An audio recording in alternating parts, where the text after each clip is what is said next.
obviously they didn't know what they were doing. Ito ang naging pahayag ni President Donald Trump kaugnay ng nakaraang administrasyon. Ang sabi ni Trump, hindi alam ng Duterte administration ang ginagawa nito. Dagdag pa niya. I can say that the last administration was not getting along with them too well. They didn't get along with anybody. They didn't know. Samantala, binigyan din ni President Marcos Jr. na ang Amerika ang strong allies ng Pilipinas. Our strongest, closest, most reliable ally has always been the United States. Sinabi din ni President Trump na masaya ito sa pagbisita ni President Marcos Jr. sa Amerika. We want to say it's an honor to have you. We're going to talk about... Pinagmalaki naman ng Malacanang na dahil sa pagiging top negotiator ni President Marcos Jr. ay napababa ng 1% ang tariff rate. Mula sa 20% ay naging 19% na lamang ito. Bunga ng pagiging very good at tough negotiator ng Pangulo, napababa ni President Marcos Jr. sa 19% ang unang 20% tariff rate na ipinataw ng US sa Pilipinas. Panoorin pa natin ito. Pero bago yan, huwag kang limutang mag-like at subscribe para sa mga pinakabagong balita. Ulat mula sa Pangulo tungkol sa US Tariff Negotiations. Naging protaktibo ang naging pagbisita at meeting ni Pangulong Ferdinand R. Marcos Jr. kay US President Donald Trump sa Washington, D.C. Bunga ng pagiging very good at tough negotiator ng Pangulo, napababa ni President Marcos Jr. sa 19% ang unang 20% tariff rate na ipinataw ng US sa Pilipinas. Ayon sa Pangulo, maituturing na significant achievement para sa Pilipinas ang 1% na bawas sa tariff rate sa bansa. Isa pa rin ang Pilipinas na may mababang tariff rate na pinatawan ng US sa rehiyon. Dahil dito, mas paiigtingin pa ng bansa ang mga hakbang para maging competitive ang Philippine exports. Base sa records, hindi naman US export dependent ang Pilipinas. Sa madaling sabi, may epekto pero hindi ganon kalaki ang impact nito sa bansa. Ibig sabihin, 16% lang ng exports ang napupunta sa USA at aabot sa 67% nito ay galing sa electronics na kabilang sa may low o zero tariffs sa ilalim ng global trade agreements. Kinumpara naman ni Pangulong Marcos Jr. ang open market at kinumpirma niya at zero tariff agreements ng Pilipinas at ng United States sa mga certain markets lamang. Binigyan din ng Pangulo ang kahalagahan ng alyansa ng Pilipinas at US sa panagpapanatili ng kapayapaan sa South China Sea at sa buong Indo-Pacific region. Pinuri naman ni US President Trump ang liderato ni Pangulong Marcos Jr. na tinawag niyang very good and tough negotiator. Well, it's tough. He's a very tough negotiator. So far we're not there because he's negotiating too tough. In fact, I used to like him better than I do now. He's too tough. But we'll probably agree to something. But he's a strong negotiator. He loves your country. But it's a great honor to have President Ferdinand Marcos Jr. of the Philippines. Of course, we're all very happy to be here to once again reaffirm the very strong ties between the Philippines and the United States, ties that go back over 100 years. With the leadership of President Trump, I am very confident that we will be able to achieve that. I think it is worthwhile to remember that it was President Trump who, in his first term, characterized the relationship between the Philippines and the United States as ironclad. And that has been necessarily the case since that time that you made that statement. And it is something that the Philippines will always hold close to its heart. Good afternoon. As I'm sure you all know, we just came back from the White House for a meeting with President Trump. And in that meeting, we covered very many subjects. The first part of our meeting at the White House was in the Oval Office, and most of that was actually televised, so I needn't take you through that. But before the press was allowed in, again, he was very inquisitive. He was very inquisitive about how the situation in our country, what are the threats that we have to worry about, and how are the other countries around ASEAN, Asia Pacific reacting to what's going on in West Philippine Sea. He asked us many questions about the situation, including the status of the different militaries around the area. So we had a we covered a great deal of ground.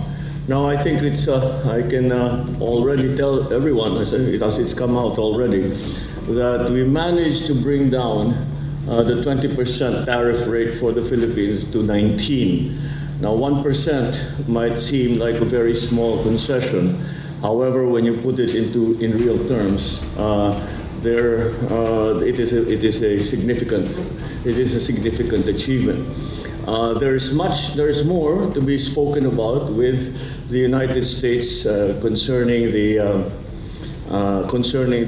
tariff rates and our trade deals. So that I think is so we have a 19% rate coming from for imports coming from the Philippines into the United States. And however, comparatively speaking, we are still doing more. They told us that it is because of the special relationship between the Philippines and the United States. So that's the gist. I'm sure you have questions about it, and I will open the floor. But before we get to that, I have with me the latest report, an update on Kuching. We already have 487,964 families affected. 49,617 people are inside 500 evacuation centers, and there are 2,790 families who are staying outside of the evacuation centers, who are obviously being serviced by the DSWD for their needs. Relief goods have been supplied. We have, unfortunately, we have to report the casualties. There are 6 dead so far, 5 injured, and we have 8 missing people. And the rains have not really stopped. The floods have not subsided in Metro Manila, especially in Metro Manila, pero kahit sa ibang lugar mukhang ganun din. Meron pa rin flooding. 1,875 areas have reported flooding. Region 1, 2, 3, CAR, NCR, Calabarzon, Mimaropa, 5, 6, 7, 9, 10, and 11, 12, Caraga, and Barm. Debris incidents, fallen debris incidents. We have 9 rain-induced landslides, collapsed structures, etc. So I can provide you with this, these statistics later on.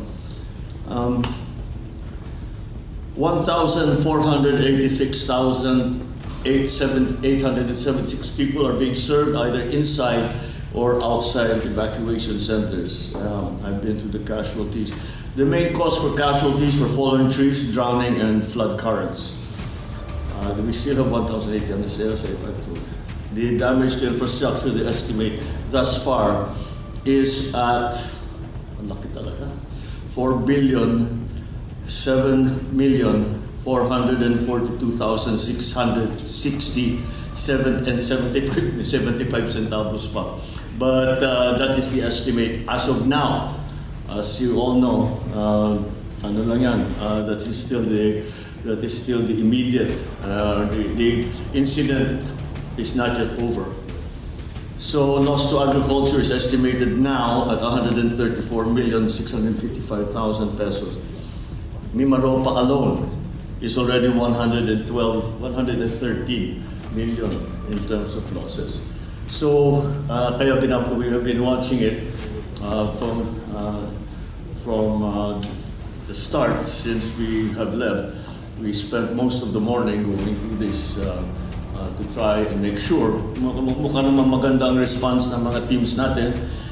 They have been able to provide the relief goods. They have been able to evacuate as many people as possible, as needed to be evacuated.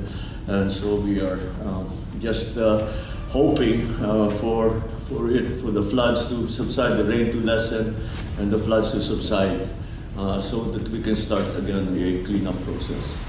All right, that's my statement to begin with. I'll open the floor to questions.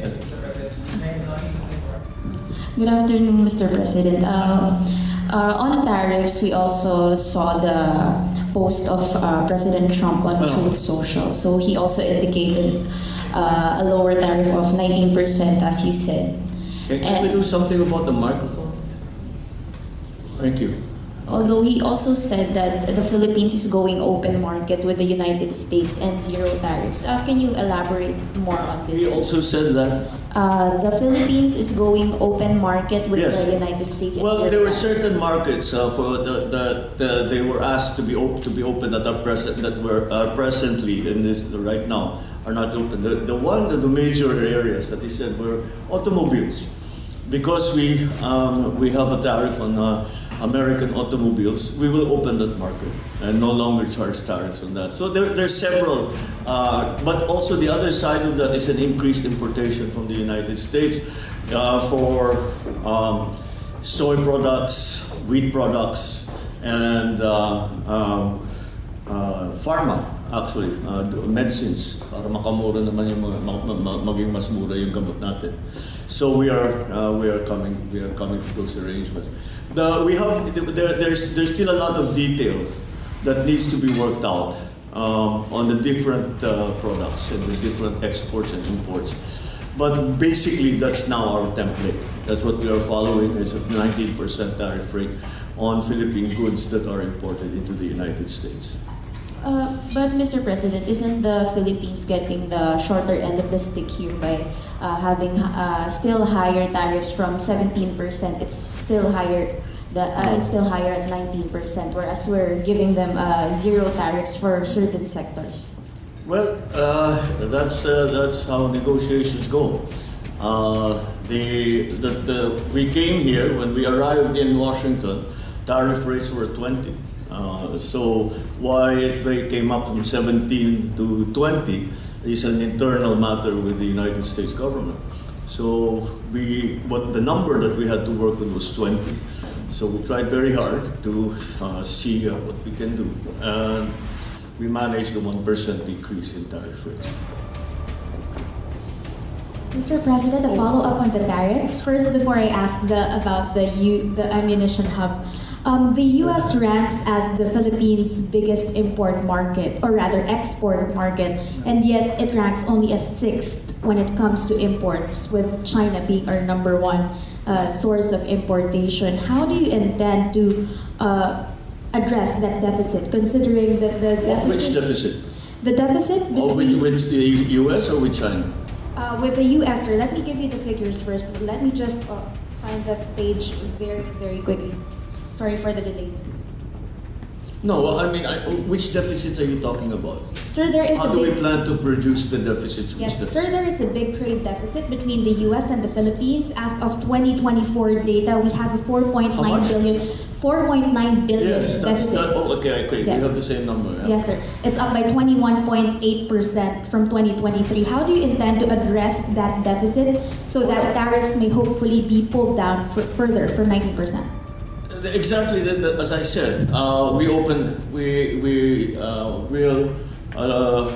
I suppose it is a living thing. Maybe we can go back to this if the markets around the world are able to adjust. But the way what really is to offset the trade of balance deficit that we have, and that is by increasing imports from the United States. And that's part of the new regime that we will be following in terms of trade with the United States.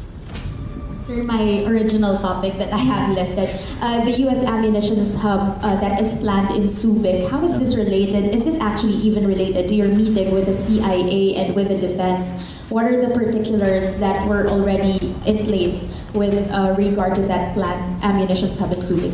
I don't think anything was on that subject. We didn't do any work on that. That had been decided a long time ago. Not naman a year ago, but almost a year ago. We decided to, we already had decided.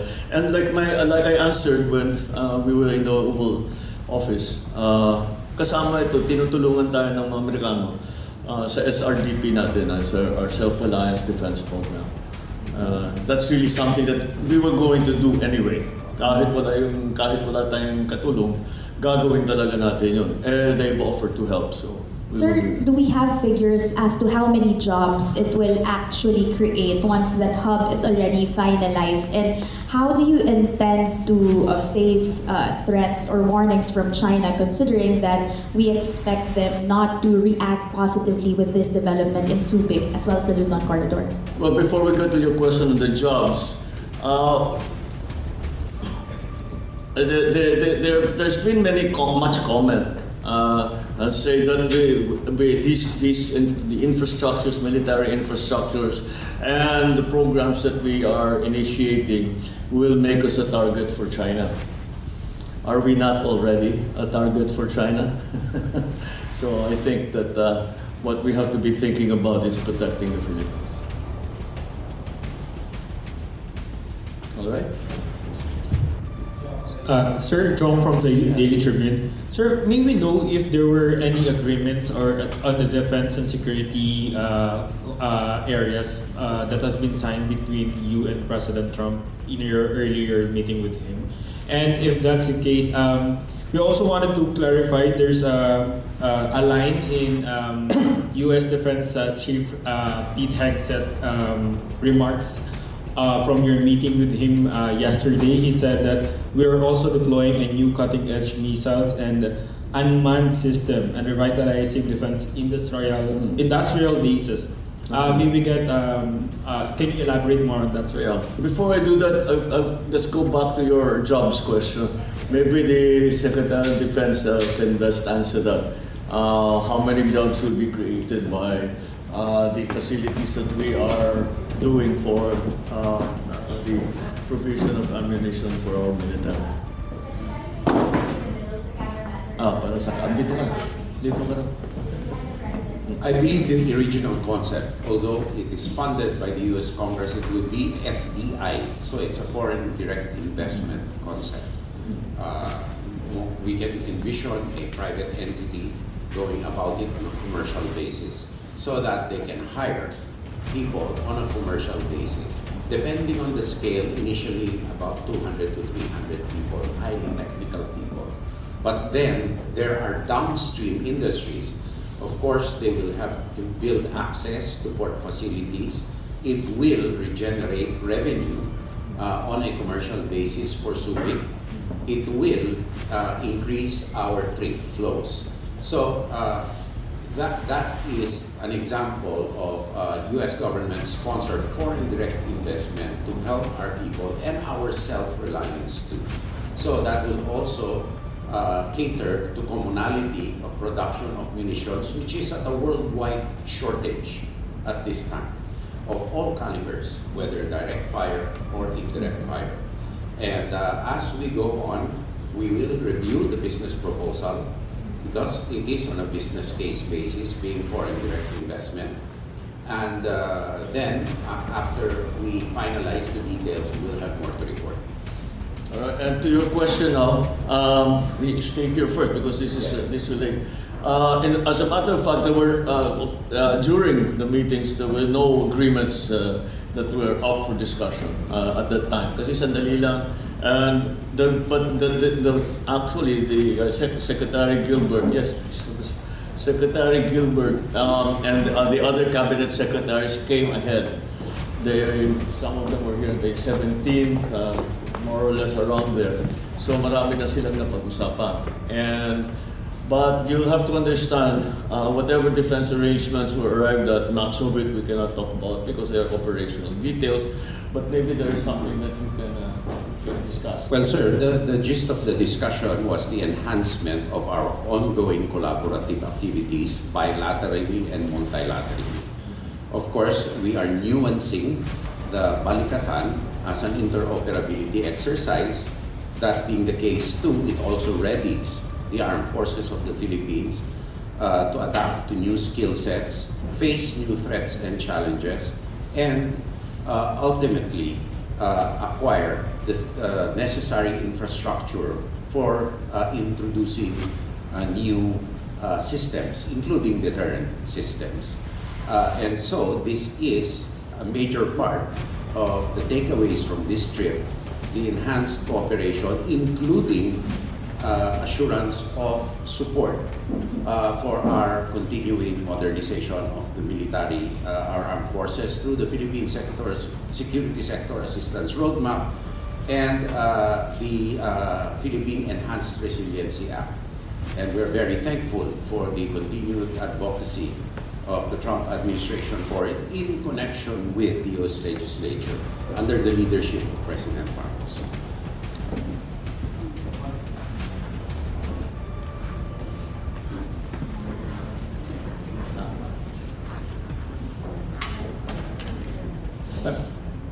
Sir, if different topic lang po, may we know if the topic on the immigration, particularly on the undocumented Filipinos, has been raised or no? It's not been raised. It was not in this forum. But we are of course well aware of the situation. And thus far, I think, in our estimation, what the United States is doing now is not anything different than they've been doing before. Ito yung mga may record o yung mga wanted o yung mga convicted, lalong-lalo na kung sila ay illegal, TNT sila, yun ang mga pinapauwi nila. Sa ngayon, yung mga pinapauwi nila, ganun pa rin yung mga those that have been convicted of committing crimes that are also in fact illegal. So that's the situation with the immigration so far. Sir, good afternoon. Sir, E.S. Bersamin mentioned that you were dismayed with the preparation or putting of tarpaulins days before your SONA. Can we have more details about that, sir? Well, it was a surprise. I only found out early this morning when I got up. That's what they are doing, and that's why I fully agree with what has been done. That's highly inappropriate, and I suppose. Or may utos sila na maglagay kayo ng kung saan hindi na nasabi, bahala nga, ba't pa kayo maglalagay dyan? So the order didn't go out, but it has now. We say just paubayan nyo na muna yan, ayusin nyo na muna yung ating response crisis. So yeah, that is an unfortunate misjudgment on their part, but we've corrected it, and I trust it will not happen anymore. But, sir, may we know where are we or where are you in terms of the preparation of SONA? It's already on Monday, so gaano po ba kahaba yung ine-expect natin? No. How different is this SONA from your previous SONA? Well, they're all a little different from each other, no, but they will be different. Because the situation, you remember, it's a State of the Nation address. And the State of the Nation today is different from what it was last year and the last year before that. So, it of course necessarily will be different. We will be talking about mainly the same things, about the social projects of the government for people in need. We will talk about the programs that we are going to that we have initiated and will continue to promote and endorse as we until the end of, certainly at the very least until the end of this term. Hopefully it will continue after my term. So that's what we expect from the SONA. How far along are we? Well, when I knew that I was coming to the United States to meet with President Trump, then I cleared my schedule and I said we're going to lose 4 days. So we have to make it up. So I cleared my schedule. I've been working very hard on it. As soon as I get back, we'll be working on it again. But I think we'll be there. We'll be back Wednesday evening. We'll start work on it Thursday. I'm sure we'll work on it over the weekend. So mahabol namin yun. I think we'll be all right because what we have already written is substantial, in terms of, the SONA is about 80%. So, konti na lang fine-tuning. Pahabol lang po on other issue. Related po sa typhoon, may we know kung bakit po na-approve yung request ni Secretary John Vic Remulla na siya na yung mag-announce ng suspension of work and classes. Ano po yung wisdom dun sa DILG? So that dissemination of information is better. As is very simple. Because if there's ganun yan kasi halimbawa ikaw it affects you. Where do you go? Which website do you consult? Where do you so pagka ganito basta sinabi na the SILG will make the announcement and that is what's wala nang fake news, yun na yung katotohanan, yun na yung totoo. So it's just simple. It's just to make things clearer because sometimes nagkakaproblema because hindi naman malicious, misinformed lang. Tapos pinopost, sinusundan ngayon ng tao, mali naman pala. So we're just trying to improve that system. On the Sir, Secretary Remulla has been growing flack for how he actually tweets or posts his statement. In the words of netizens, it's too informal. Medyo pa-joke po kasi yung sabi niya. Have you advised this on his matter? What do you make out of these criticisms? And go ahead, sir.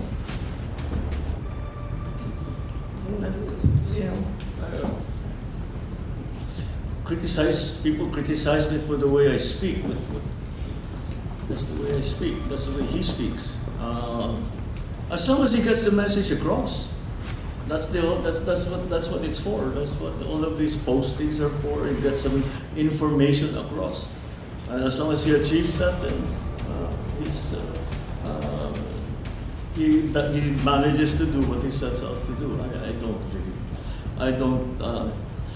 I am not a.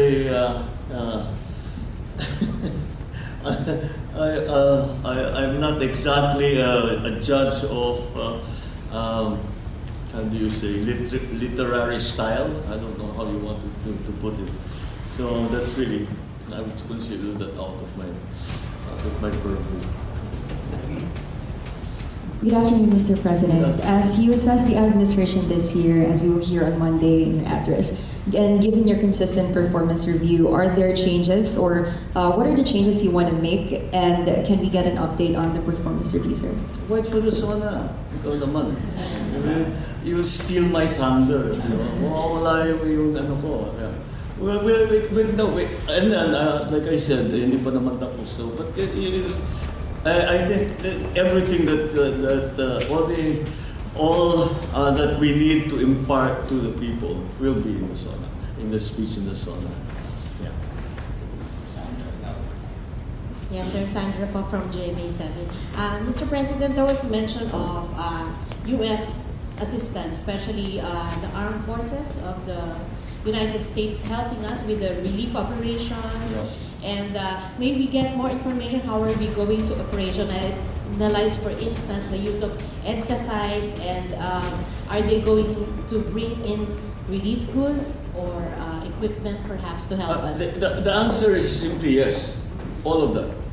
As a matter of fact, Admiral Paparo, the commander of the Indo-Pacific Command of the United States, left early upon our suggestion na makabalik na siya para maumpisahan na ang pagdala ng tulong para sa ating mga naging biktima dito sa Krising.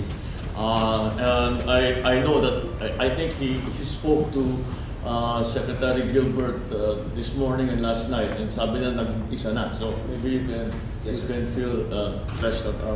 The EDCA sites that are up and running, mainly Fort Magsaysay, do contain relief goods already repositioned. Now, what we need, as of this time, not yet, but we foresee, because of the merging of the two tropical depressions and the incoming monsoons, that we will need their assistance in terms of airlift and other capabilities. And so Admiral Paparo is coordinating with General Bronner, our J3, and the Indo-PACOM's J3 operations are already coordinating so that the needed capabilities are brought in. But I repeat that there are relief goods in place already that have been prepositioned by the U.S. government. Now, it is the mobility assistance that we do need. We do have sufficient Black Hawks in order to lift areas, goods to vulnerable areas when conditions permit. But if we need to do it on a higher scale, for example, like what happened in Naga City last year, which we need to plan for, we have to have the coordinated mechanisms for easy deployment of these capabilities. Every deployment, mind you, is very costly on both our side and their side, more so on their side, because these capabilities are coming out of the theater into the theater. So they entail considerable costs. Therefore, even on our utilization of our own air assets, this has to be coordinated so that we make maximum use of the asset and do not waste cargo space and flying time and ship time. We will also have assistance because we need the assistance and the coordination first. Before assistance, coordination. On mobility, because our road network sometimes cannot carry heavy loads. So we need to airlift them. We need the V-22 Ospreys. We need the Chinooks. If ever there comes a time, which we anticipate because the rates will come, that we will need a coordinated response. So that needs advanced planning, hence Admiral Paparo's return to Hawaii and General Bronner's constant communication with him. If you remember when I visited the repacking plant, if you want to call it that, of the DSWD, we were saying that ready already when we first I first came into office. The reserves in terms of relief food packs was 500,000. That has now been increased to 3 million. And I bring it up only to further illustrate how EDCA is being used for HADR. And yung iba dun sa 3 million na food packs, dun naka-istasyon na yan sa EDCA areas. Those, especially those in the most vulnerable areas for typhoons and for flooding, and also of course ngayon we have to worry about Canlaon, we have to worry about yung pagputok ng bulkan, so those incidents as well, and any other incidents that may come up that we cannot predict.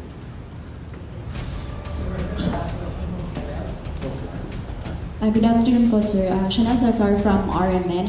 Going back po sa tariff, how would you justify po sa Filipino people, especially to our small exporters and manufacturers, that a 19% tariff is acceptable or fair?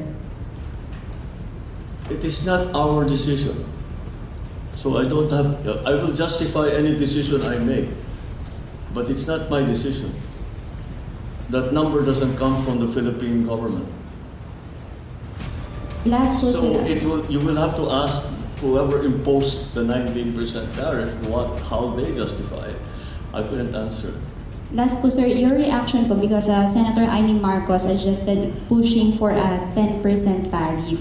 So, in dealing with the U.S. trade policies, was this issue raised during your bilateral meeting po? Which 10% po yung sinasuggest. our bilateral meeting with whom? With President Trump. No, it didn't come up. Okay. If anyone can bring us down to 10%, it would certainly be welcome. But no, it didn't come up at all. All right. With that, sige, maraming salamat. Thank you very much. Good afternoon.